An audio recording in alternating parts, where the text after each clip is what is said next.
teacher to speak at graduation. The person they have chosen this year is Mike Kaiman.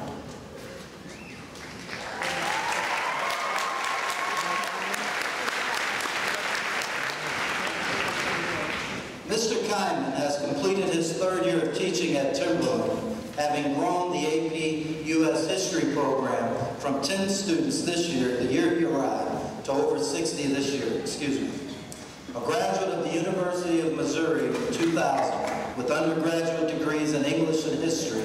In 2008, Mr. Kaiman completed his master's in history from UMSL, having focused his studies on 20th century American popular culture.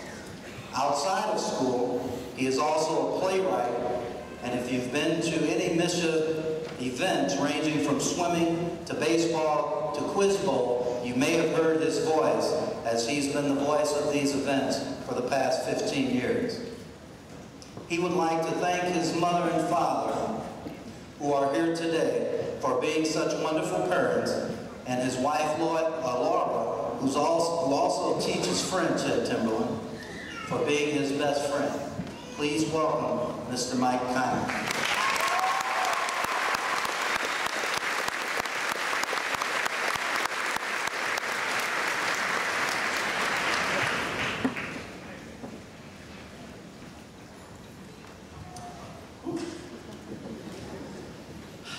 Members of the board, Dr. Adams, Mr. Rogers, graduates of the class of 2010. Normally the job of commencement speakers is in about 5 minutes or less to give you the meaning of life. And for those of you who know me, you know I ain't got it. So what do most commencement speakers do? They usually take platitudes and rhetoric and flowery prose and pile it on as high as it can go until no one, not even the speaker, knows what they're talking about. So instead I come to you today to extend my heartiest congratulations on the work you've accomplished. And in the remaining moments we as educators have any shred of authority over you, I'd like to offer just one final lesson. Now to do this, I have to go back to the well just one more time. Back in 1896, William Jennings Bryan gave his famous Cross of Gold speech that railed against the country's use of the gold standard.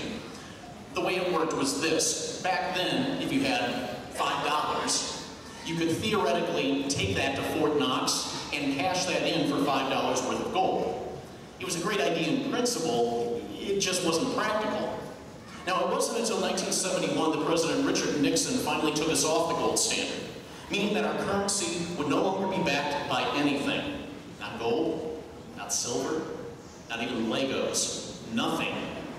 The upshot is, this piece of paper, guys, is only worth $5 because we as a country and the rest of the world just agree that this is $5. That's it. Our entire monetary system is based on everybody lying to each other. So what's preventing me from doing this?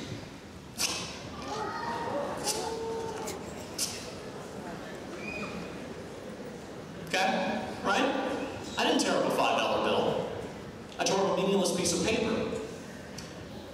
There is no gold standard to back this up outside of 300 million people believing in something that doesn't even exist in the first place. And that's my message to you today. We all think we know what the gold standard is in our lives when, in reality, we might be wrong.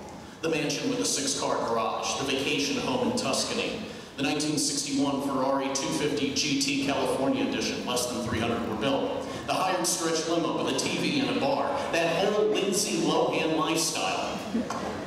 And of course, look where that led her. All of these things we are led to believe should be the gold standard for our lives. And while the fancy degree, the socialite friends are all well and good, and sometimes even necessary to sustain life, I submit to you that all the material treasures in the world are not, nor should not, be the gold standard for our lives. So what is this gold standard for you? I don't know. I can't say. I can't say because what the answer is for me might not be for you. You see, life is the ultimate essay question, ladies and gentlemen. It doesn't have a topic sentence or proper MLA format, but with that uncertainty, the good thing is it also doesn't have a wrong answer either.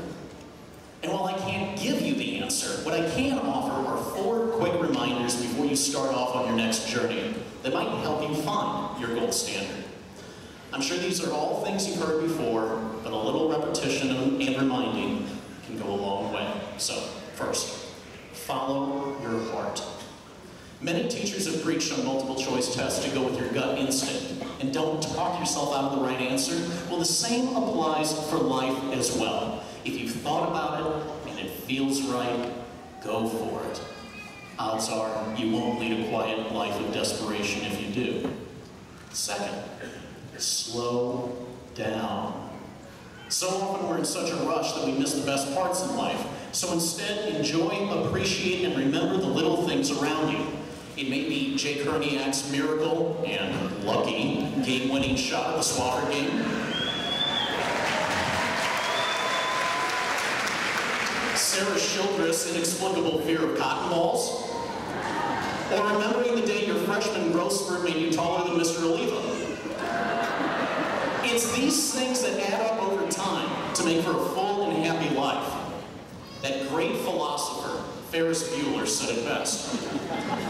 You know, life moves pretty fast. If you don't stop and take a look around once in a while, you could miss it.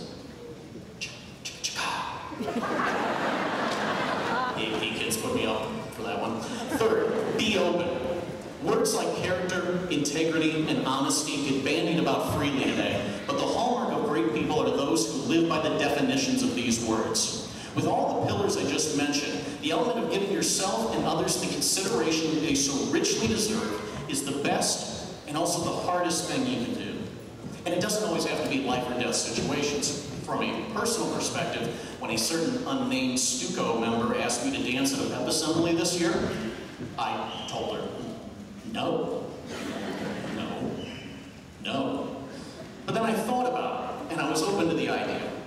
And think what we all would have missed if I had been closed-minded.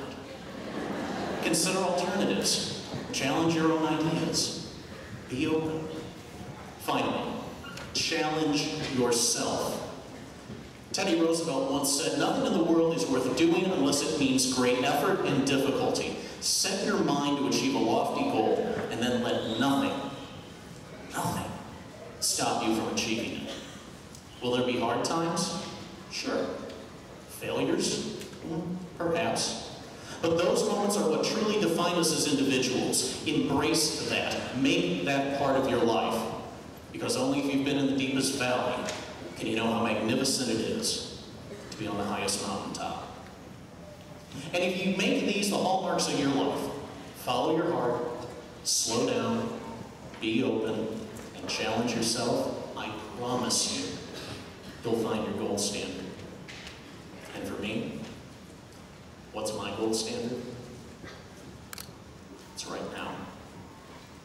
Looking into you and your family's eyes on this joyous occasion, I am so happy and humbled to be with you here today. Congratulations. Thank you.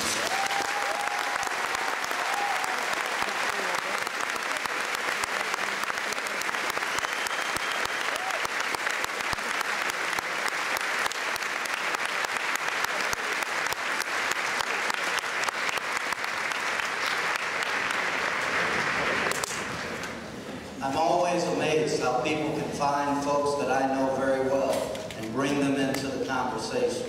William Jennings Bryan and I are fraternity brothers, separated only by 100 years. Before we bring our student speaker to the stand, let's talk a little bit about